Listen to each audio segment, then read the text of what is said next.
मोमिन के साथ गलबे का वादा है कुरान में, तो मोमिन है और गालिब नहीं तो नुक्सा है तेरे ईमान में।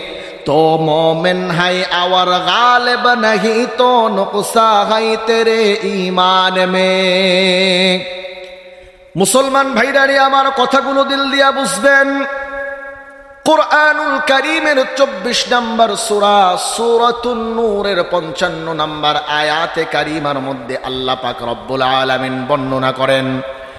আল্লাহ পাক রব্বুল আলামিন বলেন, ওয়া'আদাল্লাহুল্লাযীনা আমানু মিনকুম ওয়া আমিলুস সলিহাতি লা ইস্তাখলিফান্নাহুম ফিল আরদ।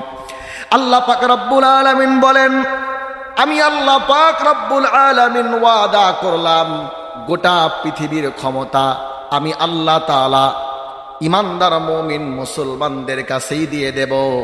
গোটা পৃথিবীর মোড়ল, গোটা পৃথিবীর নেতা, বিশ্ব নেতা আমি আল্লাহ তাআলা ইমানদার মুসলমানদেরকে বানিয়ে দেব। তবে শর্ত হলো তাদেরকে দুইটা পুঁজি অর্জন করতে হবে। আল্লাহ পাক রব্বুল আলামিন বলেন, আমানু মিনকুম ওয়া আমিলুস সলিহাত। এক নম্বরে তারা ঈমান অর্জন করবে এবং তারা নেক আমল করবে। এই দুইটা পুঁজি যদি তারা অর্জন করতে পারে, আমি আল্লাহ পাক রব্বুল আলামিন গোটা পৃথিবীর ক্ষমতা ইমানদার মুমিন মুসলমানদেরকে দান করব। আবার মুসলমান বন্ধুগণ, আল্লাহ পাক রব্বুল আলামিন কোরআনের বিভিন্ন জায়গায় ইমানদার মুমিন মুসলমানদের বিজয়ের ঘোষণা দিয়েছেন। যেমন আল্লাহ পাক রব্বুল আলামিন কোরআনের অন্য জায়গায় বলেন, ওয়ালা তাহিনু ওয়ালা তাহজানু ওয়া আনতুমুল আ'লাউনা ইন কুনতুম মুমিনিন। আল্লাহ পাক রব্বুল আলামিন বলেন, তোমাদের কোনো ভয় নাই, তোমাদের কোনো টেনশন নাই, আমি আল্লাহ পাক রব্বুল আলামিন তোমাদেরকে বিজয় দান করব। তবে শর্ত হলো তোমাদেরকে পাক্কা ঈমানদার মুমিন হতে হবে। আল্লাহ পাক রব্বুল আলামিন কোরআনের অন্য জায়গায় বলেন, ওয়ালাউ আন্না আহলাল কুরা আমানু ওয়াত্তাকাউ লাফাতাহনা আলাইহিম বারাকাতিম মিনাস সামাই ওয়াল আরদ। আল্লাহ পাক রব্বুল আলামিন বলেন, যদি জনপদের লোকেরা আমি আল্লাহকে ভয় করে, আমি আল্লাহকে ভয় করার নীতি অবলম্বন করে চলে, আর আমি আল্লাহর প্রতি ঈমান অর্জন করে, আমি আল্লাহ পাক রব্বুল আলামিন তাদেরকে বিজয় দান করব। আর তাদের জন্য আমি আল্লাহ তাআলা আসমান এবং জমিনের সব কোটি রহমতের দরজা খুলে দেব। বলেন সুবহানাল্লাহ। আমার মুসলমান বন্ধুগণ, আল্লাহ পাক রব্বুল আলামিন ঈমানদার মুমিনদের বিজয়ের ঘোষণা দিলেন। আল্লাহ পাক রব্বুল আলামিন গোটা পৃথিবীর ক্ষমতা ঈমানদার মুমিন মুসলমানদেরকে দিবেন এই ওয়াদা করলেন। এরপরেও আমরা লক্ষ্য করলে দেখতে পাই গোটা পৃথিবীর মধ্যে ঈমানদার মুমিন মুসলমান দাবিদার যারা, তারাই সব থেকে বেশি জুলুমের শিকার, জুলুম নির্যাতন নিষ্পেষণের শিকার। আজকে ফিলিস্তিনের মুসলমানের দিকে তাকিয়ে দেখেন, ফিলিস্তিনের মুসলমানদেরকে গুলি করে পাখির মতো হত্যা করা হচ্ছে। ছোট্ট ছোট্ট মাসুম বাচ্চাদেরকে বোমা বর্ষণ করে, গুলি বর্ষণ করে তাদেরকে মাটির মধ্যে মিশিয়ে দেওয়া হচ্ছে, রক্তাক্ত করা হচ্ছে। মায়ানমারের মুসলমানের উপরে প্রতিনিয়ত জুলুম নির্যাতন নিষ্পেষণ চাপিয়ে দেওয়া হচ্ছে। কাশ্মীরের মুসলমানেরা আজকে জুলুম নির্যাতন নিষ্পেষণের শিকার। ভারতের মসজিদ মাদ্রাসাগুলো সব গুড়িয়ে দেওয়া হচ্ছে। গোটা বিশ্বের মধ্যে যদি আমরা লক্ষ্য করি, গোটা বিশ্বের মধ্যে আমরা দেখতে পাই মুসলমানেরা চরম পরাজয়ে জুলুম আর নির্যাতন নিষ্পেষণের শিকার। মুসলমানেরা আজকে পরাজয়ের মালা গলার মধ্যে বরণ করেছে। মুসলমান বন্ধুগণ, আল্লাহ পাক রব্বুল আলামিন ওয়াদা করলেন বিজয় তোমাদেরই হবে, গোটা পৃথিবীর ক্ষমতা আমি আল্লাহ তোমাদেরকে দিয়ে দেব। এরপরেও কেন গোটা বিশ্বের মধ্যে আজকে মুসলমানদেরকেই পরাজয়ের মালা বরণ করতে হয়? তার মানে বোঝা যায় আল্লাহ পাক রব্বুল আলামিন ঈমানদার মুসলমানদেরকে বিজয় দানের জন্য যেই শর্ত দিয়েছেন, গোটা পৃথিবীর ইমানদার মুসলমানেরা আজকে সেই শর্ত পূরণ করতে পারে নাই। আল্লাহ পাক রব্বুল আলামিন বলেন আমিনু, আল্লাহ পাক রব্বুল আলামিন বলেন ওয়া'দাল্লাহুল্লাযীনা আমানু মিনকুম ওয়া আমিলুস সালিহাত। আল্লাহ পাক রব্বুল আলামিন বলেন এক নম্বরে তোমরা ঈমান অর্জন করবে।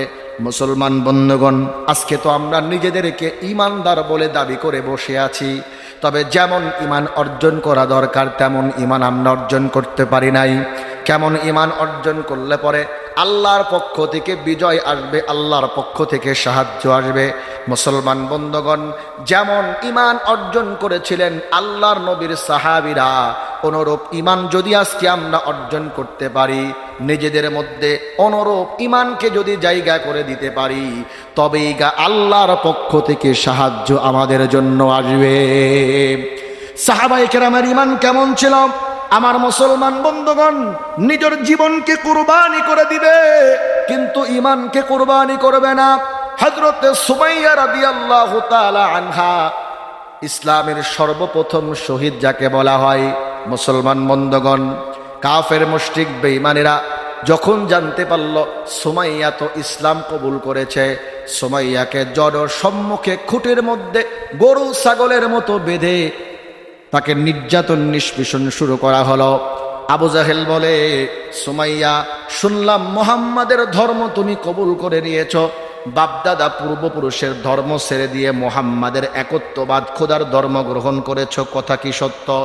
সুমাইয়া রাদিয়াল্লাহু তাআলা আনহা ঈমানের বলে কেমন বলিয়ান হয়েছেন।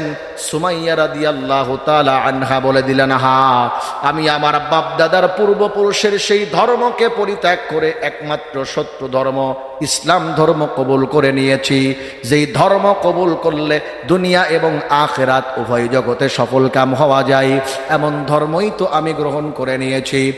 আমার মুসলমান বন্ধুগণ, হযরত সুমাইয়া রাদিয়াল্লাহু তাআলা আনহা সকলের সম্মুখে যখন তার ঈমানটাকে প্রকাশ করে দিলেন, আবু জেহেল, আবু লাহাব, উতবা, শাইবা, কাফেরদের বড় বড় নেতারা সুমাইয়াকে স্পষ্ট জানিয়ে দিল, সুমাইয়া, এই মুহূর্তে মুহাম্মাদের ধর্ম ছেড়ে দিয়ে বাপদাদার পূর্বপুরুষের ধর্মে যদি ফিরে না আসো, এই মূর্তিগুলোকে আবার রব বলে গ্রহণ করে না নাও, তাহলে জনসম্মুখে তোমাকে কষ্ট দিয়ে দিয়ে মৃত্যুবরণ করা হবে, জনসম্মুখে কষ্ট দিয়ে দিয়ে তোমাকে শেষ করা হবে। হযরত সুমাইয়া রাদিয়াল্লাহু তাআলা আনহা কেমন ঈমান অর্জন করেছিলেন? হযরত সুমাইয়া রাদিয়াল্লাহু তাআলা আনহা অস্বীকার করলেন, না না, আমি যেই ঈমান গ্রহণ করেছি একত্ববাদ খোদার ঈমান, ওই ঈমান আমি কখনো ছাড়তে পারি না। মুসলমান বন্ধুগণ, ইতিহাসের কিতাবের মধ্যে লেখা হয় হযরতে সুমাইয়া রাদিয়াল্লাহু তাআলা আনহা সকলের সম্মুখে নিজের জীবনকে কুরবানি দিলেন, কিন্তু ঈমান কুরবানি দেয় নাই। ইতিহাসের কিতাবের মধ্যে লেখা হয় হযরতে সুমাইয়ার লজ্জা স্থানের মধ্যে বর্ষা নিক্ষেপ করে জনসম্মুখে তাকে শহীদ করা হয়েছে, এরপরেও একটা বারের জন্য ঈমান হারা হয় নাই। আমার মুসলমান বন্ধুগণ, হযরতে বেলাল হাফসি রাদিয়াল্লাহু তাআলা আনহু গোলামের ঘরে গোলাম, শিক্ষাগত কোনো যোগ্যতা নাই, চেহারার কোনো মাধুর্যতা নাই। হযরতে বেলাল হাফসি রাদিয়াল্লাহু তাআলা আনহু ইসলাম কবুল করেছে, এই খবর যখন কাফেরদের কাছে পৌঁছায়া গেল, হযরতে বেলালকে নিয়ে আসা হলো, উত্তপ্ত রোদের মধ্যে মরুভূমির বালির মধ্যে শুইয়ে দেওয়া হলো, আর বলা হলো, বেলাল, মুহাম্মাদের যেই ধর্ম কবুল করেছ, হয়তো ধর্ম ছাড়বে, না হতো তোমাকে এখানেই শেষ করে ফেলা হবে। আমার মুসলমান বন্ধুগণ, হযরতে বেলালের উপরে কেমন জুলুম নির্যাতন নিষ্পেষণ চাপিয়ে দেওয়া হলো। হযরতে বেলালের বুকের উপরে বড় বড় পাথর চাপিয়ে দেওয়া হলো, উত্তপ্ত বালুর মধ্যে খালি পায়ে হাঁটা যায় না, পা দিলে পা ফসকা পড়ে যাওয়ার অতিক্রম হয়ে যায়, এমন উত্তপ্ত বালুর মধ্যে হযরতে বেলালকে শুইয়ে দেওয়া হলো, আর বলা হলো, মুহাম্মাদের যেই রবের প্রতি ঈমান এনেছো সেই ঈমান ছাড়বে, মুহাম্মাদের ধর্ম ছাড়বে, বাপদাদার পূর্বপুরুষের ধর্মে ফিরে আসবে। যতবার বেলালকে জুলুম নির্যাতন নিষ্পেষণ করা হয়, যত জুলুমের মাত্রা বাড়ানো হয়, হযরতে বেলালের জবান থেকে আহাদ আহাদ শব্দ উচ্চারিত হয়। আমার মুসলমান বন্ধুগণ, সাহাবায়ে কেরামকে ঈমানের নমুনা আল্লাহ পাক রব্বুল আলামিন বানিয়ে দিয়েছেন। এজন্যই তো আল্লাহ তাআলা ঘোষণা করেন, আমিনু কামা আমানান নাস, ওই সমস্ত মানুষদের মতো ঈমান আনো। অর্থাৎ আমার নবীর সাহাবীরা যেমন ঈমান এনেছে তেমন ঈমান আনো। মুসলমান বন্ধুগণ, সাহাবায়ে কেরামের ঈমান কেমন ছিল? জীবনের সমস্ত উপার্জিত সম্পদ, বাড়ি ঘর সবকিছু ছেড়ে হিজরত করে মদিনায় চলে গিয়েছেন। এরপরেও তারা ঈমান হারা হয় নাই। যুদ্ধের ময়দানে বাবা সন্তানের সামনে, সন্তান বাবার সামনে দাঁড়িয়ে গিয়েছে, এরপরেও তারা ঈমান থেকে বিন্দুমাত্র বিচ্যুত হয় নাই। আল্লাহ পাক রব্বুল আলামিন গোটা বিশ্বের মানুষকে এই মেসেজটাই দিতে চান, ওয়াদাল্লাহুল্লাযীনা আমানু মিনকুম ওয়া আমিলুস সালিহাতি লা ইস্তাখলিফান্নাহুম ফিল আরদ। আল্লাহ পাক রব্বুল আলামিন বলেন, আমি আল্লাহর পক্ষ থেকে ওয়াদা, গোটা পৃথিবীর ক্ষমতা আমি তোমাদেরকে দিয়ে দেব। যেমন ভাবে আফগানিস্তানের মুসলমানদেরকে আল্লাহ তাআলা ক্ষমতা দিয়ে দিলেন। মুসলমান বন্ধুগণ, 20 বছর পর্যন্ত আফগানের মুসলমানেরা পৃথিবীর সবথেকে শক্তিধর বাহিনী ন্যাটো বাহিনীর সঙ্গে যুদ্ধ করলো। শুধুমাত্র ঈমান আর নেক আমল থাকার কারণে গোটা পৃথিবীর সবথেকে শক্তিধর রাষ্ট্র ন্যাটো বাহিনী শেষ পর্যন্ত লেজ গুটিয়ে পালিয়ে যেতে বাধ্য হয়েছে। একটা ঘটনা মনে করে গেল আপনাদেরকে শোনাই। আফগানের মুসলমানেরা যখন ন্যাটো বাহিনীর সঙ্গে যুদ্ধ শুরু করলো, হাজার চেষ্টা করার পরেও তারা লক্ষ্য করে দেখে যুদ্ধে আমরা বিজয় আনতে পারি না। ওই সময় কালের মোল্লা ওমর চিন্তা করলেন কিভাবে আফগানের যুবকদেরকে আরো উজ্জীবিত করা যায়, যুদ্ধের ময়দানে আরো শক্তিশালী করা যায়। মোল্লা ওমর উদ্যোগ গ্রহণ করলেন, আজকের থেকে আর অস্ত্র প্রশিক্ষণ না, আজকের থেকে একটাই কার্যক্রম পরিচালিত হবে। একটা ঘরের কোনো যুবক ঘরের মধ্যে থাকতে পারবে না। ফজরের নামাজের আজান যখন হয়ে যাবে, সঙ্গে সঙ্গে ঘর থেকে বের হয়ে মসজিদের কাতারের মধ্যে দাঁড়িয়ে যাবে। মোল্লা ওমর এই মিশনটা বাস্তবায়ন করলেন। আফগানের প্রত্যেকটা যুবককে নামাজের কাতারে দাঁড় করালেন। যখন থেকে আফগানের প্রত্যেকটা যুবক নামাজের কাতারে সারিবদ্ধ হয়ে গেছে, ঈমান তাদের মজবুত হয়ে গেছে, এতটাই তারা মজবুত ঈমানওয়ালা হয়ে গেল, পৃথিবীর সবথেকে শক্তিধর বাহিনী ন্যাটো বাহিনী শেষ পর্যন্ত 20 বছর পরে লেজ গুটিয়ে আফগানের কাছে পরাজয় বরণ করে তারপরে লেজ গুটিয়ে পালিয়ে যেতে বাধ্য হলো।